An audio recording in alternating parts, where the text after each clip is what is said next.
Janasena party ఆవిర్భావం నుంచి కూడా పవన్ కళ్యాణ్ గారు ప్రశ్నించడానికి పార్టీ పెట్టాను, రాజకీయాల్లో మార్పు కోసమే ఈ పార్టీ ఆవిర్భవించిందని చెప్పేసి తన పార్టీ క్యాడర్కి ప్రతిసారి కూడా చెప్తూనే ఉన్నారు.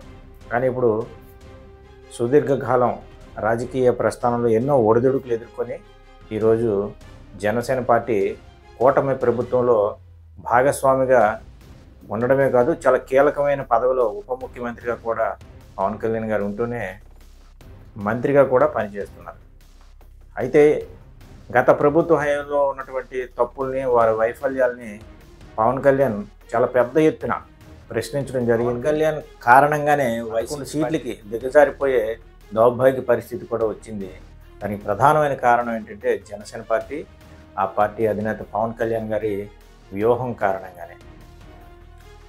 అయితే ఆ వైఫల్యాల్ని, వైసీపీ వైఫల్యాల్ని, పవన్ కళ్యాణ్ గారి యొక్క వైసీపీ యొక్క వ్యతిరేకతని పవన్ కళ్యాణ్ చాలా బలంగా ప్రజల్లోకి తీసుకొని వెళ్ళడం కారణంగానే వైసీపీ పార్టీకి ఇలాంటి దుస్థితి అనేది ఏర్పడింది. అయితే ప్రజలందరూ కూడా పవన్ కళ్యాణ్ మాటలు విశ్వసించారు కాబట్టి అంత భారీ మెజారిటీతో 100% కూడా స్ట్రైక్ రేట్ అనేది ఇవ్వడం జరిగింది. అయితే ఇప్పుడు తాజాగా పవన్ కళ్యాణ్ గారి పార్టీకి ఆయనకు కూడా ప్రశ్నలు ఎదురవుతున్నాయి. అంటే ఇప్పుడు ఆయన ప్రశ్నించడం కంటే కూడా ఆయన ప్రశ్నలకి సమాధానాలు ఇచ్చే పరిస్థితి రాజకీయంగా ఇప్పుడు పునరావృతం అవుతుంది. ఎందుకంటే ఇటీవల జరిగిన సంఘటనలు చాలా వరకు కూడా ఎక్కువగా కూడా జనసేన పార్టీ మీద ఒక కులముద్ర అనేది ఉత్పన్నం అవుతుంది. ముఖ్యంగా కోస్తా జిల్లాలో ఎక్కువగా ఈ మధ్యకాలంలో చూసాము. పిఠాపురంలోనే మొట్టమొదటిసారిగా ఒక దళిత యువకుడు ఎలక్ట్రీషియన్ చనిపోవడం, అక్కడ కాప్ సామాజిక వర్గానికి సంబంధించిన వాళ్ళు అక్కడ స్థానికంగా వాళ్ళని వెలివేయడం, ఇటువంటి చాలా చికాకు తెప్పించే పనులు పవన్ కళ్యాణ్ గారు ఫేస్ చేయాల్సి వచ్చింది. ఇప్పటికీ కూడా దాని మీద ఆయన నోరెప్పులేని పరిస్థితి. అదేవిధంగా మొన్న కోనసీమ జిల్లాలో, అంతకుముందు ఇంకెక్కడో కైకలూరు, ఈ 2-3 రోజుల్లో కూడా కొన్ని సంఘటనలు జరుగుతూనే ఉన్నాయి.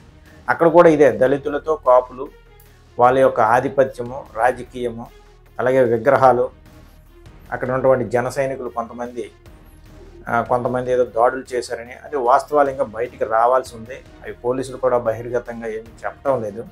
కానీ జనసేన పార్టీ జెండాలతో అక్కడ ఉన్నటువంటి కుర్రాలు వీరంగం చేయడం, ఇటువంటి వీడియోలన్నీ కూడా సోషల్ మీడియాలో బాగా వైరల్ అవుతున్నాయి.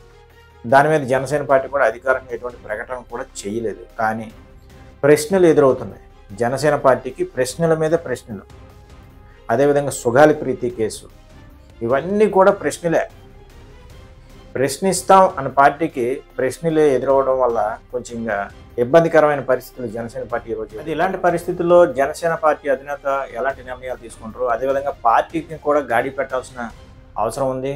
కొంచెం క్రమశిక్షణగా కార్యకర్తలు ఉండేటట్టు కూడా పార్టీ అధినేత ముందుకి రాజకీయ నిర్ణయాలు పార్టీని బలోపేతం చేయడానికి తీసుకోవాలని చెప్పేసి పార్టీ వర్గాల నుంచి అయితే చాలా బలంగా ఈ వాదనలు అయితే వినిపిస్తున్నాయి. దసరా తర్వాత పార్టీని నిర్మాణం చేస్తారని కూడా మొన్న ఈ మధ్య వైజాగ్లో జరిగిన సమావేశాల్లో పవన్ కళ్యాణ్ వెల్లడించడం జరిగింది.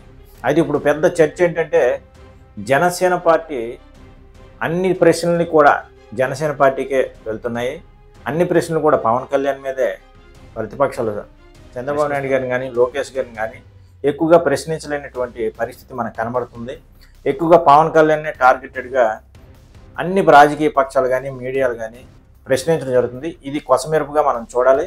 ఎందుకంటే ఒక టార్గెటెడ్గా పవన్ కళ్యాణ్ మీదే ఈ దాడి అనేది జరగడం కనుక ఇది ఒక స్ట్రాటజీగా, అంటే ఇందులో వైసీపీ పార్టీ స్ట్రాటజీగానే కనబడుతుంది. చూడాలి ముందు ఎలాంటి పరిణామాలు జరుగుతాయి, ఈ పరిణామాలను జనసేన పార్టీ ఏ విధంగా ఎదుర్కొంటుంది అనేది వేచి చూడాలి.